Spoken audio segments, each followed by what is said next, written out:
She sat across from her own therapist, arms crossed, and finally said it out loud. I freaking hate vulnerability. Here was a woman who had spent a decade studying human connection, who could tell you, with data, exactly why we feel small, scared, and never enough. And the one thing all of it pointed to, the one thing that let people live and love with their whole hearts, was the exact thing she built her entire life to avoid. Being seen, being exposed, risking that you reach out, and no one reaches back. Her therapist smiled and said, essentially, welcome to being human. So she did the only thing a researcher can do when the truth lands on her own doorstep. She stopped running from it, and she walked straight into it. Straight into what she started calling the arena. 100 years ago, Theodore Roosevelt stood in Paris and drew a line that would name her whole life's work. It is not the critic who counts, he said. The credit belongs to the man who is actually in the arena, whose face is marred by dust and sweat and blood, who at the best knows the triumph of high achievement, and who at the worst, if he fails, at least fails while daring greatly. Picture that arena. You're standing in the middle of it, trying, reaching, creating, loving out loud. And up in the stands sit the critics, the ones who never risk anything, but always have notes. Brené Brown's question is brutally simple. Are you going to spend your life protecting yourself from those seats? Or are you going to show up and be seen and dare greatly? But something is keeping most of us pinned to the wall of that arena, too afraid to step in. And Brown gives it a name, scarcity. The culture of never enough. Try this. Finish the sentence. Never, enough. Notice how fast your mind fills the blank. Never good enough. Never thin enough. Never successful, smart, safe, certain enough. We wake into it and we fall asleep in it. And Brown found that this feeling isn't really about money or time. It's built from three things braided together: shame, the fear that we're flawed; comparison, the endless measuring of ourselves against everyone else; and disengagement, the quiet decision to stop trying because trying hurts. Scarcity whispers that you are lacking, and the opposite of scarcity isn't abundance. It's a much smaller, braver word, enough. So how do you fight a whole culture of not enough? Here's where Brown says almost everyone gets it exactly backwards.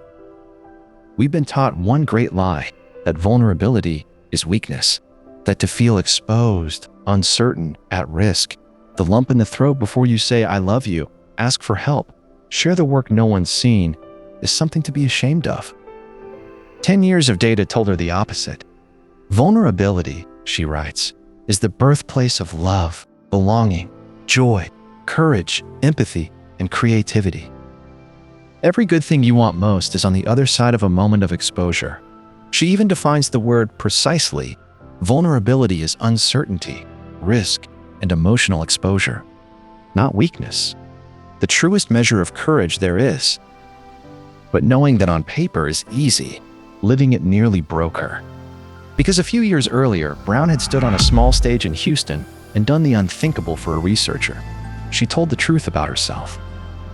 She talked about her own breakdown, the year the data forced her to face her own armor. She stood in front of 500 strangers and let them see her, uncertain and unguarded.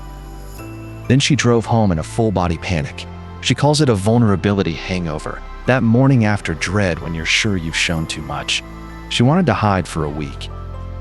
Instead, that talk quietly climbed to millions of views, and then tens of millions. People weren't drawn to her expertise.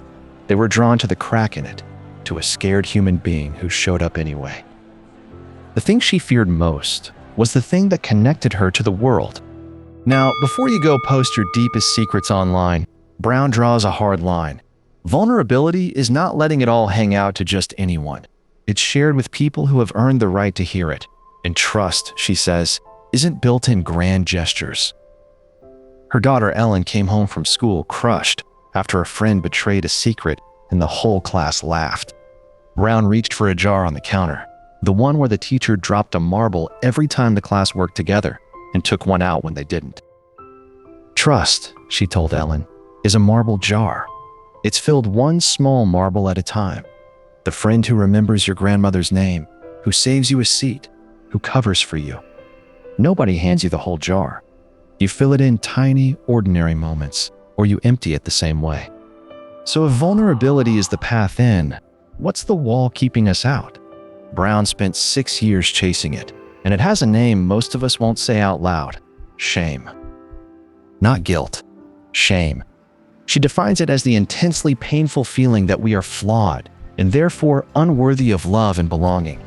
At its root, she says, shame is the fear of disconnection, the terror that if people really saw you, they'd turn away. And shame doesn't announce itself. It works in the dark. In a voice Brown calls the gremlins, the tapes that hiss you're not good enough. Who do you think you are? Everyone has them. Nobody talks about them. That silence is exactly how they survive, which is the first clue to how you kill them. Because most of us have quietly confused two very different things, and the confusion is doing real damage. Brown puts it in 4 words. Guilt, I did something bad. Shame, I am bad. Feel the difference.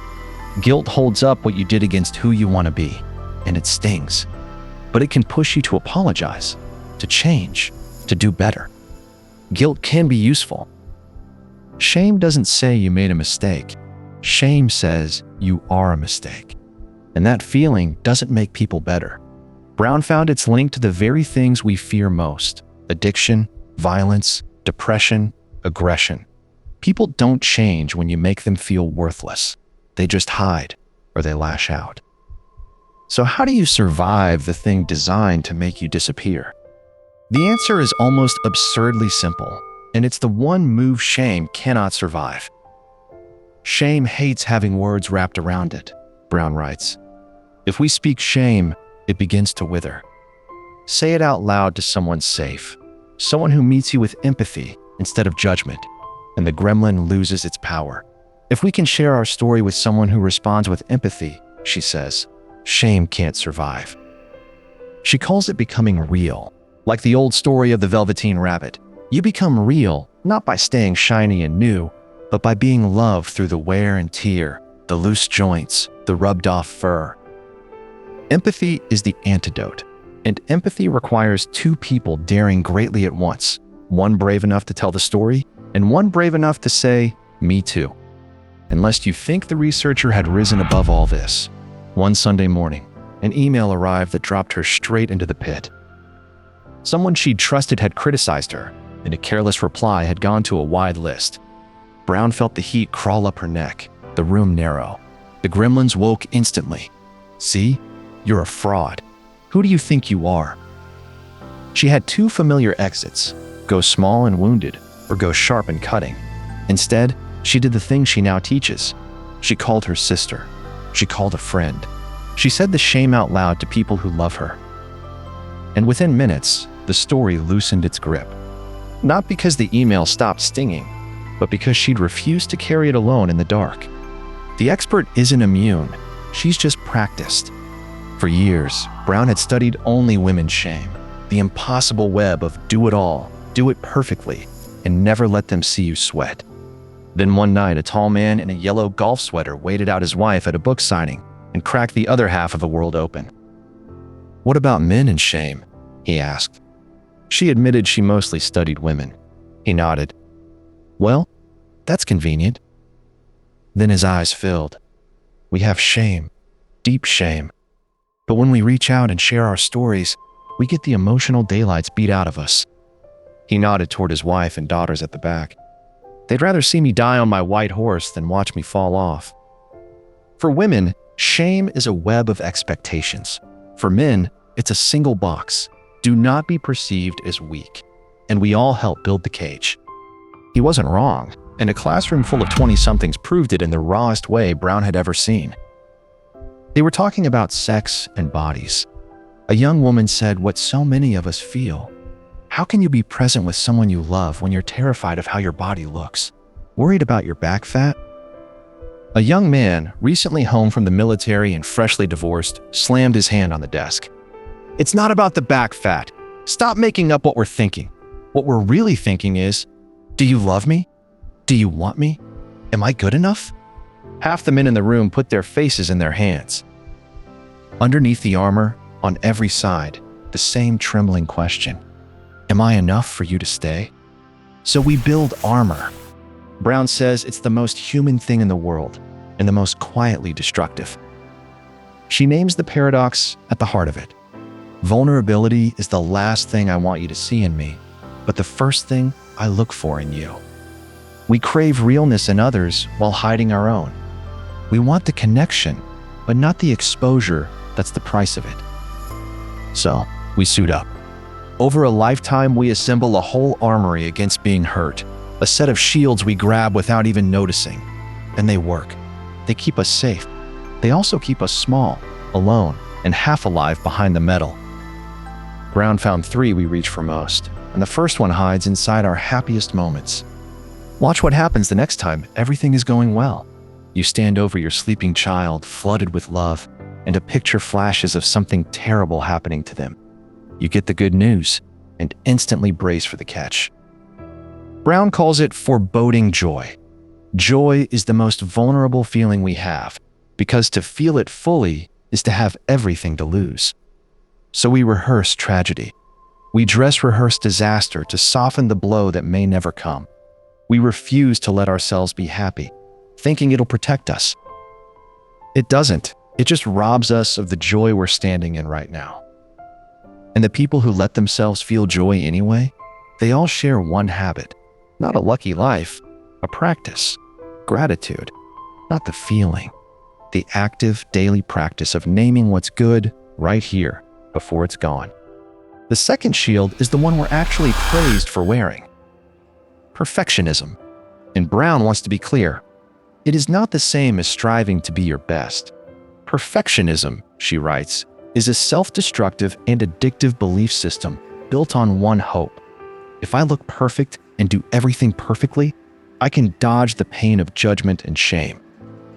But it's a 20-ton shield we carry thinking it protects us, when really, it just keeps us from being seen. And it never works, because perfect is a moving target that never arrives. The way out isn't to try harder. It's self-compassion, treating yourself with the same kindness you'd give a friend who fell short. As Leonard Cohen sang, and Brown loves to quote, "There's a crack in everything. That's how the light gets in." You were never meant to be flawless. You were meant to be real. The third shield is the one almost all of us reach for, and it's the most dangerous because it looks like coping. Numbing. When the exposure gets to be too much, we take the edge off. A drink, a screen. Being so crazy busy, there's no room left to feel.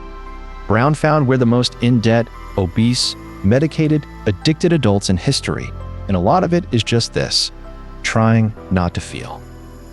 But here's the trap she uncovered, and it's devastating. We cannot selectively numb emotion, she writes. Numb the dark, and you numb the light. There's no dial that dulls only the fear and the grief. When you deaden yourself to the hard feelings, you deaden yourself to joy, to love, to wonder in the exact same stroke. Take the edge off enough, and you take the whole life off. Now Brown turns the lens outward, from the armor we wear to the places we live and work and raise our kids. And she hands us one merciless diagnostic. Mind the gap. There are the values we profess, the words on the poster, the family motto, the mission statement. And there are the values we actually practice, how we really behave when it's hard. The distance between the two, she says, is where trust goes to die. You cannot give your children a confidence you don't have. You can't build a brave team while you punish honesty. We can't give people what we don't have, she writes. Who we are matters immeasurably more than what we know. So the question is never, what should I teach them? It's harder, and it's aimed at the mirror. Am I living the thing I'm preaching? In offices, that gap has a smell, and Brown says shame is running the whole building. When people are afraid of being ridiculed, blamed, or made to feel small, they stop taking risks. They stop telling the truth. Innovation dies because you cannot be creative in a place where you'll be shamed for a bad idea. If blame is driving, she writes, Shame is riding shotgun. The daring leader does the opposite of armor up. When it's time for hard feedback, they don't sit across the table firing at you. They come sit on the same side, look at the problem together, and say, I'm on your side, and I know you can do this. That's the whole shift. Leadership isn't about having all the answers or all the power. It's the courage to be vulnerable, out loud, first. And then Brown comes to the arena that scares her most, the one with our children in it. Every parent asks, what am I supposed to do? Brown found we're asking the wrong question. Because who we are and how we engage with the world are much stronger predictors of how our children will do than what we know about parenting. Our kids don't become who we tell them to be. They become who we are. They watch us armor up, chase perfect, numb out, and they learn that's what people do. So the real question, she says, the one that stops parents cold, is this. Are you the adult you want your child to grow up to be? Toni Morrison asked it another way. When your child walks into the room, does your face light up? Not your worry, not your correction, your face. Do they see in your eyes that they are enough? Brown's own daughter taught her the difference between two words we treat as the same, and they are opposites. Little Ellen came home in tears. At school, she was always the other, the one picked last, left over, tolerated. Fitting in, Brown realized, is exhausting. You study the room and become whoever you have to be to get accepted. Belonging is the opposite, being loved for exactly who you already are. Fitting in, she writes, is one of the greatest barriers to belonging. Then, weeks later, Brown opened a glossy event flyer and found her own name buried under the celebrities as "and others." She felt that same childhood sting. And it was 9-year-old Ellen who put a hand on her shoulder and said, "Now you know how it feels, Mom, and we're okay." At a swim meet, Ellen climbed onto the block for the 100-meter breaststroke, a race she was almost certain to lose in front of everyone. She was scared. She wanted to quit. And she looked at her mother and said, "I'm going to do it, even though I'm afraid." Then she dove into the cold water and swam her slow, brave, last-place race to the wall. That, Brown says, is the whole book in a child's body. You will not always win. You will sometimes come in last, soaked and gasping, while the fast kids dry off. Daring greatly was never about winning. It's about being willing to show up and get wet. To be seen with no promise of how it ends. To step off the block anyway. Which brings us back to the arena and to a young man who once told Brown the best story of all. He'd faced a hard, humiliating moment, and afterward, instead of shrinking, he told his roommates, "I was daring greatly, dude." They looked up, nodded, and said, "Right on, dude." That's it. That's the shift. There will always be critics in the cheap seats, quick to point out where you stumbled. Roosevelt knew it. Brown built a life on it. Their opinion doesn't count. If you're not in the arena getting your face moored by dust and sweat, she's not interested in your feedback. Only the person in the ring gets a vote. So here's the choice. Every single day, you can stay safe, armored, and unseen. Or you can walk in, uncertain and exposed, and win or lose, fail while daring greatly. Because in the end, daring greatly was never about winning or losing. It's about courage. Next time, we'll open the book where all of this began, the gifts of imperfection, and the 10 guideposts to living wholehearted. Until then, get in the arena. We'll see you there.